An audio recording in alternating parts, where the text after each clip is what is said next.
요한복음 20장 1절로 31절입니다. 안식 후 첫날 일찍이 아직 어두울 때에 막달라 마리아가 무덤에 와서 돌이 무덤에서 옮겨진 것을 보고 시몬 베드로와 예수께서 사랑하시던 그 다른 제자에게 달려가서 말하되 사람들이 주님을 무덤에서 가져다가 어디 두었는지 우리가 알지 못하겠다 하니 베드로와 그 다른 제자가 나가서 무덤으로 갈새 둘이 같이 다름질하더니 그 다른 제자가 베드로보다 더 빨리 달려가서 먼저 무덤에 이르러 구부려 세마포 놓인 것을 보았으나 들어가지는 아니하였더니 시몬 베드로는 따라와서 무덤에 들어가 보니 세마포가 놓였고 또 머리를 쌌던 수건은 세마포와 함께 놓이지 않고 딴 곳에 쌌던 대로 놓여 있더라. 그때야 무덤에 먼저 갔던 그 다른 제자 들어가 보고 믿더라. 그들은 성경에 그가 죽은 자 가운데 다시 살아나야 하리라 하신 말씀을 아직 알지 못하더라. 이에 두 제자가 자기들의 집으로 돌아가니라. 마리아는 무덤 밖에 서서 울고 있더니 울면서 구부려 무덤 안을 들여다보니 흰 옷 입은 두 천사가 예수의 시체 뉘었던 곳에 하나는 머리편에 하나는 발편에 앉았더라. 천사들이 이르되 여자여 어찌하여 우느냐 이르되 사람들이 내 주님을 옮겨다가 어디 두었는지 내가 알지 못함이니이다. 이 말을 하고 뒤로 돌이켜 예수께서 서 계신 것을 보았으나 예수이신 줄은 알지 못하더라. 예수께서 이르시되 여자여 어찌하여 울며 누구를 찾느냐 하시니 마리아는 그가 동산지기인 줄 알고 이르되 주여 당신이 옮겼거든 어디 두었는지 내게 이르소서 그리하면 내가 가져가리이다. 예수께서 마리아야 하시거늘 마리아가 돌이켜 히브리 말로 라보니 하니 예수께서 이르시되 나를 붙들지 말라. 내가 아직 아버지께로 올라가지 아니하였노라. 너는 내 형제들에게 가서 이르되 내가 내 아버지 곧 너희 아버지 내 하나님 곧 너희 하나님께로 올라간다 하라 하시니 막달라 마리아가 가서 제자들에게 내가 주를 보았다 하고 또 주께서 자기에게 이렇게 말씀하셨다 이르니라. 이날 곧 안식 후 첫날 저녁 때에 제자들이 유대인들을 두려워하여 모인 곳의 문들을 닫았더니 예수께서 오사 가운데 서서 이르시되 너에게 평강이 있을지어다. 이 말씀을 하시고 손과 옆구리를 보이시니 제자들이 주를 보고 기뻐하더라. 예수께서 또 이르시되 너에게 평강이 있을지어다. 아버지께서 나를 보내신 것 같이 나도 너희를 보내노라. 이 말씀을 하시고 그들을 향하사 숨을 내쉬며 이르시되 성령을 받으라. 너희가 누구의 죄든지 사하면 사해질 것이요 누구의 죄든지 그대로 두면 그대로 있으리라 하시니라. 12 제자 중에 하나로서 디두모라 불리는 도마는 예수께서 오셨을 때 함께 있지 아니한지라. 다른 제자들이 그에게 이르되 우리가 주를 보았노라 하니 도마가 이르되 내가 그의 손에 못자국을 보며 내 손가락을 그 못자국에 넣으며 내 손을 그 옆구리에 넣어보지 않고는 믿지 아니하겠노라 하니라. 여드레를 지나서 제자들이 다시 집 안에 있을 때에 도마도 함께 있고 문들이 닫혔는데 예수께서 오사 가운데 서서 이르시되 너에게 평강이 있을지어다 하시고 도마에게 이르시되 내 손가락을 이리 내밀어 내 손을 보고 내 손을 내밀어 내 입구리에 넣어보라. 그리하여 믿음 없는 자가 되지 말고 믿는 자가 되라. 도마가 대답하여 이르되 나의 주님이시오 나의 하나님이시니이다. 예수께서 이르시되 너는 나를 본고로 믿느냐 보지 못하고 믿는 자들은 복되도다 하시니라. 예수께서 제자들 앞에서 이 책에 기록되지 아니한 다른 표적도 많이 행하셨으나 오직 이것을 기록함은 너희로 예수께서 하나님의 아들 그리스도이심을 믿게 하려 함이요 또 너희로 믿고 그 이름을 힘입어 생명을 얻게 하려 함이니라. 아멘. 오늘 부활주일입니다. 예수님께서 우리를 위해서 십자가에서 죽으시고 말씀대로 무덤에서 3일 만에 부활하셨습니다. 예수님께서 우리에게 부활의 영생의 믿음, 소망, 모든 것들을 우리에게 주시고 그 은혜가 충만하기를 주님의 이름으로 축복합니다. 예수님께서 부활하셨다라고 하는 가장 확실한 증거는 살아나신 예수님께서 많은 사람들에게 직접 나타나 주셨다라고 하는 겁니다. 예수님이 부활하셨다라고 하는 이야기가 소문으로만 전해졌다면 아마 전해지는 것도 좀 강도도 약했을 것이고 그것이 증거되는 것도 굉장히 미미했을 것입니다. 그러나 예수님의 부활을 목격한 사람들, 예수님의 부활을 목격했고 예수님으로부터 직접 전해들은 하나님 나라 이야기를 증거할 수 있었습니다. 사도 요한은 예수님에 관해서 눈으로 본 바요 손으로 만진 바 되었다라고 요한 1서에서 고백하고 있는 것처럼 예수님이 다시 살아나신 것에 대한 진정한 증인으로서 그의 말씀을 우리 가운데 전하고 있고 그 말씀이 예수 그리스도를 통해서 주신 진정한 구원은 예수님의 부활로부터 시작된다는 말씀을 하고 있는 것이죠. 우리가 이 사순절 기간 동안에 예수를 만났던 사람들의 이야기를 나눴습니다. 니고데모 이야기도 했고요. 수가성 여인도 이야기했고요. 간음 중에 잡힌 여인, 날 때부터 소경된 자, 그리고 빌라도 이야기를 우리가 나눴습니다. 그 말씀 속에 생각해 보면 예수님께서 십자가 달려 죽으셨을 때 각자의 반응은 달랐을 것입니다. 빌라도를 제외한 다른 사람들은 자신들의 죄의 문제뿐만 아니라 자신들을 치유하시고 자신들을 용서해 주셨던 그분의 죽음을 받아들이기가 굉장히 어려웠을 것이고, 그 일을 통해서 예수님이 다시 살아나셨다라고 하는 이 오늘의 말씀 속에서의 증거는 그들에게 정말 큰 기쁨의 좋은 소식이 되었을 줄로 믿습니다. 오늘 말씀을 보면 베드로와 요한에 관한 이야기가 첫 번째로 등장을 합니다. 막달라 마리아가 무덤에 가서 예수님의 무덤의 문이 열려 있고 예수님의 시체가 보이지 않는 것을 베드로와 요한에게 알렸다라고 되어 있습니다. 다른 복음서에 보면 11제자에게 이 소식을 전했다라고 말하고 있는데, 어찌되었든 그 소식을 전했을 때에 그들은 무덤에 예수님의 시신이 어디로 사라졌을까에 대한 궁금증, 그리고 그것에 대해서 정말 알지 못하는 이 특별한 상황을 어떻게 받아들일까라고 하는 문제점을 가지고 있었습니다. 베드로와 요한은 예수님이 시신이 사라졌다는 이야기를 듣고 그 무덤으로 달려갔습니다. 막달라 마리아의 이야기, 주님의 시신을 어디에 두었는지 우리가 알지 못한다라고 하는 상황 속에서 그들은 무덤가로 달려갔고요. 사도 요한이 조금 더 빨리 달려가서 무덤 입구에서 구부려서 그 안을 들여다보았다라고 말합니다. 5절을 보면 구부려 세마포 놓인 것을 보았으나 들어가지는 아니했다라고 되어 있고요. 6절을 보면 시몬 베드로는 따라와서 무덤에 들어갔더니 세마포가 놓였고 머리를 쌌던 수건은 세마포와 함께 놓이지 않고 딴 곳에 쌌던 대로 놓여 있더라, 이렇게 되어 있습니다. 개역 성경에 보면 딴 곳에 쌌던 대로 놓여 있더라가 아니라 개켜 있었다라는 말을 합니다. 이 두 사람은 빈 무덤을 보고 세마포를 봤지만 아직 그 상황을 제대로 파악하지 못하고 있습니다. 누군가가 예수님의 시신을 훔쳐가려고 했다면 세마포를 벗기고 시신만 가져가지 않았을 것이고, 세마포를 챙겨갔을 것이고, 혹시 세마포를 벗기려고 했다면 그것이 가지런하게 쌌던 대로 놓여있지 않고 이리저리 흩어져 있었을 것입니다. 정말 결정적인 것은 수건이 가지런히 따로 잘 포개어 개켜 있었다라는 말은 도둑질하려는 자들의 일반적인 행동이 아니라 오히려 잠자리를 정리한 것과 같은 그런 모습을 보이고 있는 것이죠. 베드로와 요한은 그것을 자세히 살펴보고 그곳에 예수님의 시신이 없는 것을 알았고 예수님의 시신이 없구나라는 것을 믿었습니다. 그런데 9절을 보면 그들은 성경에 그가 죽은 자 가운데서 다시 살아나야 하리 하신 말씀을 아직 알지 못하더라. 그리고는 자기들의 집으로 돌아갔습니다. 장면을 실제로 목격을 했고 그럼에도 불구하고 예수님이 다시 살아나셨다라고 하는 생각, 그 믿음이 그들 가운데에 작동하지 않았습니다. 빈 무덤까지는 달려왔지만 부활을 목격할 수 있는 경계선에서 멈춰 서게 되었습니다. 이 두 제자는 예수님이 부른 첫 번째의 제자들이었습니다. 예수님과 동행했고요. 예수님의 고난을 경험했고 죽임당하고 다시 살아나실 것이라고 하는 그 약속의 말씀을 3번이나 들었습니다. 실제로 예수님이 십자가에서 죽으시는 것까지도 목격했습니다. 이제 시신은 사라졌고 세마포가 그대로 남아있는 것을 보았다면 이제 예수님께서 부활하셨다는 믿음이 작동되어야 되는데 아직 그 단계에 이르지 못한 것이죠. 예수님이 그곳에 계시지 않았다라고 하는 것은 알았지만 예수님을 직접 만나지 않았기 때문에 그들은 진정한 부활신앙을 갖지 못했습니다.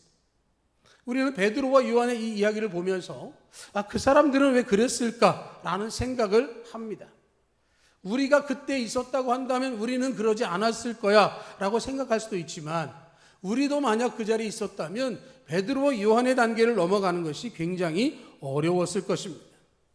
죽은 자 가운데서 다시 살아나리라 하시는 그 말씀을 아직 알지 못했다라는 이 말씀의 한계를 그들이 느끼는 것처럼 느끼게 되는 것이죠. 하물며 무덤 근처에 가보지 못했던 다른 9명의 제자들은 부활의 믿음을 갖기가 더욱더 어려웠을 것입니다. 빈 무덤, 세마포, 그럼에도 불구하고 말씀대로 믿지 못하고 있는 것이죠. 그렇기 때문에 우리가 사순절을 통해서 그 고난을 묵상하고 부활절을 통해서 주님의 음성을 듣는 것은 너무도 중요한 것입니다. 우리는 직접적인 부활의 증인이 되어야 합니다. 많은 사람들은 의심하고 불안해하는 것이고요. 어떻게 죽은 자가 살아날 수 있느냐라고 하는 반문을 하게 되어집니다. 우리는 부활절을 맞이해서 우리 주님께 기도하기를 우리의 영적인 눈이 열려서 부활하신 주님을 만나게 해달라고 기도해야 합니다. 준비되면 우리 주님께서 우리를 만나 주시는 것이죠. 겸손하고 진실되고 간절한 마음으로 부활하신 주님을 만나길 원하시면 성령께서 우리의 마음을 열어주시고 영안을 열어주셔서 부활의 주님과 교통하게 해 주실 것입니다. 분명한 것은 우리 주님은 부활의 첫 열매가 되어 주셨습니다. 11절로 18절을 보면 두 제자가 돌아갔음에도 불구하고 마리아는 무덤 밖에 서서 울고 있었습니다. 울면서 구부려 무덤 안을 들여다봤더니 베드로 요한이 왔을 때와는 다르게 머리맡과 발편에 두 천사가 앉아 있었습니다. 천사들이 마리아에게 이야기합니다. 여자여 어찌하여 우느냐? 사람들이 내 주님 옮겨다 어디 뒀는지 내가 알지 못함이니이다. 울고 있었습니다. 제대로 시선이 뜨이지 않고 뒤로 돌이켰는데 예수님께서 거기에 서 계셨습니다. 그런데 예수신 줄을 알지 못했습니다. 예수님도 묻습니다. 여자여 어찌하여 울며 누구를 찾느냐? 그랬더니 동산직인 줄 알고 말하기를 주여 당신이 옮겼거든 어디 두었는지 내게 이르소서 그리하면 내가 가져가리이다. 여러분 예수님이 뒤에 서서 마리아를 부르셨고 마리아가 예수님 향해서 몸을 돌이켰는데 예수님이신 줄을 몰랐습니다. 왜 그랬을까요? 여러분 울어보셨죠? 울다가 뭘 보시면 어떻든가요? 선명하지 않습니다. 어리어리하고 제대로 보이지 않습니다. 또 지금 예수님의 시신이 사라진 것 때문에 두려움을 가지고 있는 마리아에게는 그가 누구신가를 제대로 볼 수 있는 여력이 없습니다. 천사들이 나타났죠. 예수님의 시신이 사라졌죠. 자신을 향해서 천사도 묻고 있고 예수님도 어찌하여 울며 누구를 찾느냐라고 말할 때 그 답을 하기가 너무도 어려운 것이죠. 그런데 예수님께서 마리아야 했더니 마리아가 눈물을 닦고 다시금 바라봤더니 예수님이셨습니다. 마리아가 예수님을 향해서 라보니라고 불렀습니다. 이는 선생님이라고 하는 말이고 랍비어라는 말보다 높인 말이라고 합니다. 예수님을 향해서 내 주님, 내 선생님이라고 하는 소리를 크게 외치게 되어졌을 때 예수님께서 마리아에게 말씀하기를 나를 붙들지 말아라. 내가 아직 아버지께로 올라가지 않았다. 그런데 너는 내 형제들에게 가서 이르되 내가 내 아버지 곧 너희 아버지 내 하나님 곧 너희 하나님께로 올라간다 하라. 제자들에게 가서 얘기해라 그러지 아니하시고 내 형제들에게 가서 이야기해라. 내 아버지 곧 너희 아버지 내 하나님 곧 너희 하나님께로 내가 올라간다고 전해라 하는 얘기를 하니까 마리아가 제자들에게 가서 내가 주를 보았다 하고 주님이 말씀하신 것을 그대로 전해 주었다라고 하는 것이죠. 사도 요한은 이 이야기를 다 들었기 때문에 이렇게 기록을 해 놓았습니다. 마리아가 간절히 예수님을 향한 사랑의 고백과 안타까움의 눈물이 있을 때에 주님께서 만나 주셨습니다. 예수님이 부활하신 첫 번째 증인 마리아가 되어 주었습니다. 우리는 고난의 한 주간 동안 특별히 기도하면서 주님이 어떤 고난을 당하셨고 어떻게 우리에게 은혜를 주시기 위해서 그 고통을 겪으셨는지를 들었습니다. 우리는 부활하신 주님을 만나기를 소망합니다. 이 마리아는 막달라 마리아입니다. 7 귀신 들렸던 그런 전력이 있는 연약한 여자였습니다. 그런데 그 마리아가 전심으로 예수님을 사랑하고 진실한 마음으로 찾았더니 예수님께서 만나 주셨습니다. 우리도 전심으로 주님을 찾으면 반드시 만나 주실 줄로 믿습니다. 예수님 우리의 중심을 보십니다. 부활의 첫 모습을 보여주셨던 예수님의 그 사랑이 우리에게도 마리아처럼 나타나게 될 줄로 믿습니다. 끝까지 자리를 지키고 주님의 은혜를 사모하고 사랑과 간구의 눈물을 흘릴 때에 주님께서 응답해 주십니다. 여러분의 간절함, 여러분의 소원이 주님 앞에 이루어지게 될 것이고, 막달라 마리아처럼 내가 주를 보았다. 여러분, 막달라 마리아는 이전에도 예수 본 적이 있습니다. 예수님과 대화도 나눴습니다. 예수님께서 귀신을 내쫓아 주셨기 때문에 눈물로 예수님의 발을 씻었습니다. 그런데 지금 여기서 말하고 있는 내가 주를 보았다라고 하는 이 말은 단순하게 그때의 그 만남을 이야기하는 것이 아닙니다. 내가 과거에 보았었던 얘기를 하는 게 아니라 지금 다시 사신 예수 그리스도를 내가 만났다라고 이야기하고 있는 것은 십자가의 죽음, 절망, 포기, 좌절이 아니라 새로운 희망을 이야기하는 것이고 말씀의 성취를 확인하고 있는 것이죠. 마리아는 최초로 부활의 증인이 되는 영광을 얻었습니다. 부활의 전도자요, 선교사요, 선포자가 되어졌습니다. 아마 그의 심장은 터질 듯 했을 거예요. 그 감격적인 상황 속에서 정말 이 담겨져 있는 한마디, 내가 주를 보았다, 그 주님이 이렇게 말씀하시더라 하는 이 모든 상황들은 우리 안에도 그런 감동으로 있어질 것입니다. 이날 곧 안식 후 첫날 저녁에 새벽같이 일어났던 이 사건 이후에 저녁 때에 제자들이 유대인을 두려워해서 모인 곳의 문들을 닫았습니다. 누구도 들어올 수 없도록. 예수님이 죽으셨으니 우리가 안전하려면 문을 닫아야 된다고 생각해서 그들은 철저하게 잠궜을 것입니다. 그런데 예수님께서 오셨습니다. 가운데 서셨습니다. 예수님이 어떻게 오셨는지는 알 수 없어요. 예수님께서 그 제자들이 있는 그곳에 나타나셨습니다.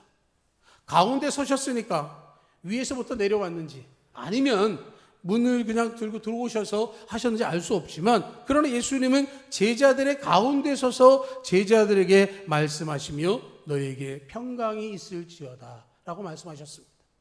두려워 떨고 무서워하는 그들에게 진정한 평강이 있기를 말씀하셨습니다. 너에게 평강이 있을지어다. 그제야 제자들은 예수님을 보고 기뻐했습니다. 평강이 있을지어다 하시면서 손과 옆구리를 보이시고 제자들은 기뻐했고 다시 한번 그들에게 평강을 말씀하셨습니다. 아버지께서 나를 보내신 것 같이 나도 너희를 보내기 위해서 너희에게 평강 있길 원하고 그들을 향해서 또 말씀하시기를 성령을 받으라 하는 말씀을 하셨습니다. 예수님께서 손과 옆구리를 보이시면서 다시 살아나셨음을 증거해 주신 것처럼 그들이 나가서 예수 그리스도의 살아 역사하심을 증거하기 위해서는 평강이 있어야 하고 성령을 힘입어야 하는 것이죠. 사도행전 1장 8절에 있는 말씀처럼 오직 성령이 너희에게 마시면 너희가 권능을 받고 예루살렘과 온 유대와 사마리아 땅끝까지 이르러 내 증인이 되리라 하시니라 하신 이 말씀, 예수님의 부활의 증인이 되기 위해서 성령을 선물로 주기 원하셨습니다.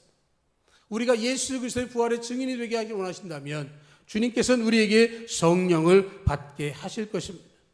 우리가 성령을 받게 된다면 우리는 반드시 예수 그리스도 부활의 증인이 되어지는 것이고 우리에게 주신 십자가를 지고 주님을 따르게 될 것입니다. 우리가 일상 가운데 불안하고 염려를 놓지 못하는 이유는 부활하신 주님의 성령을 받지 못했기 때문에 일어난 일일 수 있습니다.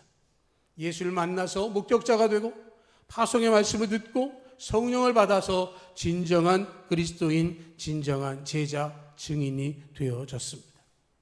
남들이 전해주는 얘기를 듣는 사람은 그냥 소문을 아는 정도로 끝나는 것이죠.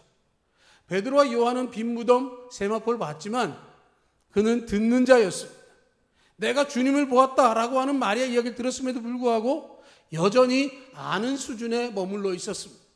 그런데 예수님께서 그들 가운데 오셔서 평강을 선포하시고 손과 옆구리를 보여주셨을 때 그들은 증인이 되어졌습니다. 진실한 마음으로 주님을 구할 때 주님께서 우리에게 응답해 주시고 역사해 주시는 것이죠. 주님께서 제자들에게 그 모습을 보이실 때 한 사람이 없었습니다. 도마였습니다. 24절을 보면 12제자 중에 하나로서 디두모라 불린 도마는 예수께서 오셨을 때에 함께 있지 않았다. 예수님 부활하신 당일에 일어났던 이 모든 상황 속에서 도마는 그 자리에 없었습니다. 다른 제자들이 또 이야기를 하죠. 우리가 주를 보았노라. 이때 도마에게 말하는 이 우리가 주를 보았노라는 마리아가 제자들에게 한 상황과 똑같은 것이죠.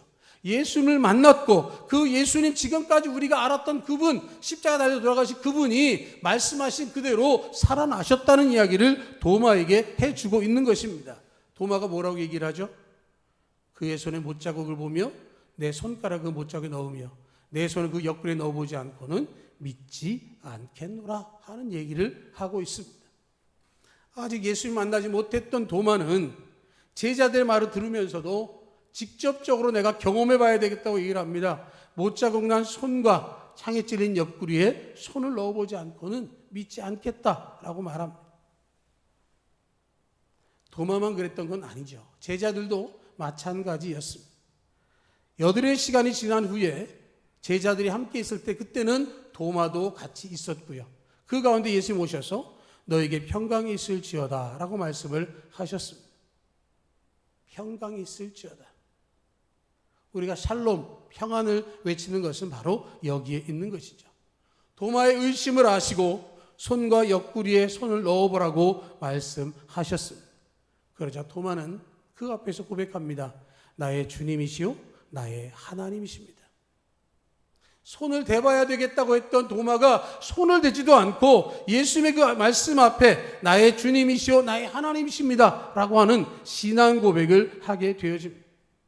보지 못했을 때에는 의심했습니다. 보지 못했을 때에는 확신할 수 없었습니다.